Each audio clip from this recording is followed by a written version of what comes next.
नमस्कार। स्वागत है आपका एक नए क्लास में। और आशा करता हूं कि कुछ सीख रहे होंगे। अगर नहीं सीख रहे हैं तो सीखने की कोशिश करिए, नई चीज सीखते रहिए जिससे आपको आने वाली जिंदगी में उसका बेनिफिट मिले। ठीक है, तो हमने बहुत कुछ सीख लिया है। आज हम सीखेंगे कंपोजिशन। ठीक है, कंपोजिशन मतलब क्या होता है? किसी भी पिक्चर को देखकर, ठीक है, COMP, कॉम, ठीक है, कंपोजिशन। किसी भी पिक्चर को देख करके ये डिसाइड करना है कि वो उसको कैसे लिखेंगे। ठीक है, तो अभी देखिए, इसमें अगर आप देखेंगे तो फोटो है, इधर इधर भी है और इधर भी है, नीचे भी है, ऊपर भी है। ठीक है, एक बार इसको देख लीजिए। अभी इसमें क्या है, पहला जो पिक्चर है जिसमें आप देख सकते हैं कि इसमें यहाँ देखेंगे, ये एक माँ है और दो बच्चे हैं, आइसक्रीम खा रहे हैं। तो ठीक है, तो दे ऑल ईट आइसक्रीम। ठीक है, थोड़ा गलत है English, they all are eating ice cream होगा। फिर वहां पे दूसरा क्या है, their mother buys vegetable. Market जा रहे हैं तो उनकी माँ यहाँ पे वेजिटेबल खरीद रही है। ठीक है, C buys toys for Sunny and Julie. वहां पे टॉयज खरीद रहे हैं, उनका नाम कुछ भी रख सकते हैं। They came back home in the evening, उन वो घर पे आ गए हैं। Sunny, Julie and their mother goes to the market.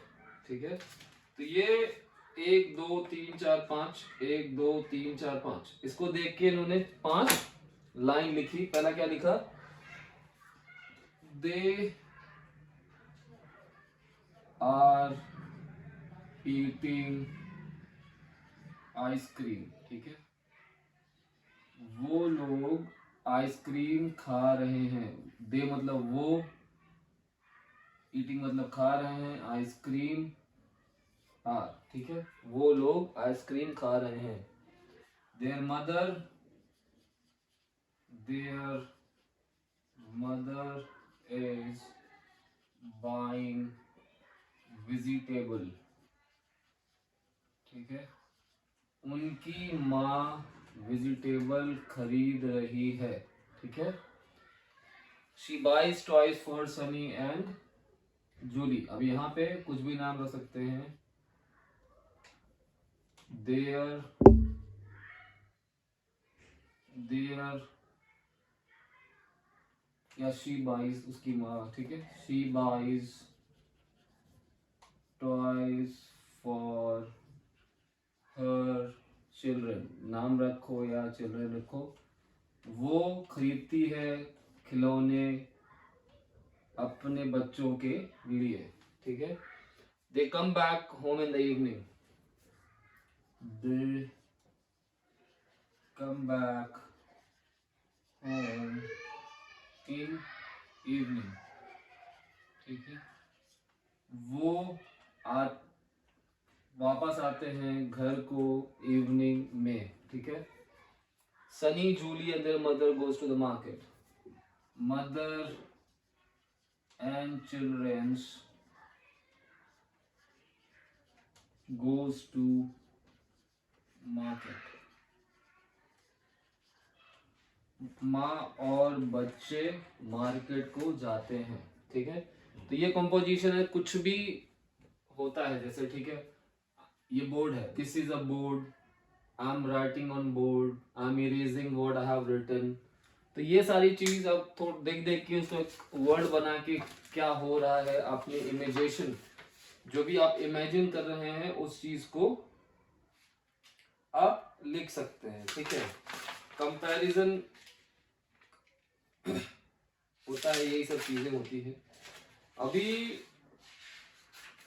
ये पूरी क्लास फर्स्ट की ग्रामर किताब खत्म हो चुकी है, जिसमें हमने 12 खड़ी सीखा।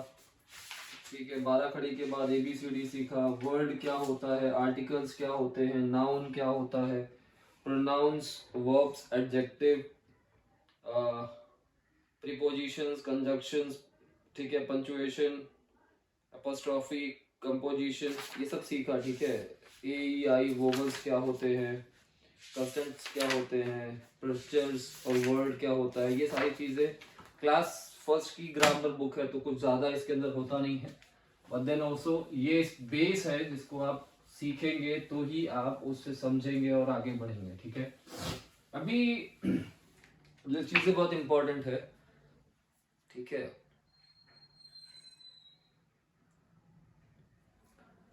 अभी जो चीज है वो बहुत इंपॉर्टेंट है, क्या है, इंग्लिश स्पीकिंग जो है, इंग्लिश स्पीकिंग, ठीक है। हम पहले बोलने के बारे में करते हैं, ठीक है। अगर आप कोई भी चीज हिंदी में सोचते हैं तो आप उसको हिंदी में बोलते हैं, ठीक है। तो आप उसको स्पीक किस में करते हैं, हिंदी में। यही चीज जो आप हिंदी में सोच रहे हैं इसको आपको इंग्लिश में सोचना चालू करना पड़ेगा, ठीक है। जब आप इंग्लिश में सोचेंगे तो आप किस में बोलेंगे, इंग्लिश में ही बोल पाएंगे। तो जैसे कि मैं बोल रहा हूं, आई एम स्पीकिंग, ठीक है। तो पहली बात, आपकी जो माइंड सेट है, आपका जो दिमाग है या जो आपका सोच है, उसको आप इंग्लिश में कन्वर्ट करने की कोशिश करिए, जिससे कि आपकी बोलना जो है वो थोड़ा सा इजी हो जाएगा। दूसरा जो बात है वो क्या है कि भले ही आप गलत बोलिए, भले ही कुछ भी आप रॉन्ग बोलिए, लेकिन बोलने की कोशिश करिए, ट्राई टू स्पीक। अगर आप ट्राई ही नहीं करेंगे तो सक्सेस आपको मिलेगी नहीं। सक्सेस किसको मिलती है, जो किसी भी चीज का ट्राई करता है, ठीक है। तो ट्राई करना बहुत जरूरी है, बिना ट्राई किए कुछ होता नहीं है। तीसरी बात जो है वो क्या है कि आपको इंग्लिश न्यूज़पेपर, ठीक है, इंग्लिश न्यूज़पेपर या तो इंग्लिश मूवी,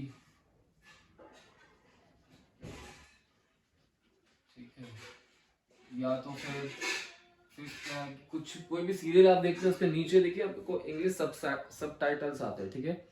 उनको पढ़ने की कोशिश करिए और वो क्या है, उसका मतलब क्या निकलता है वो समझने की कोशिश करिए। तो सब टाइटल से भी आप थोड़ा बहुत इंग्लिश सीख सकते हैं, ठीक है। मैं क्या सिखाऊंगा आपको, मैं आपको सिखाऊंगा ग्रामर,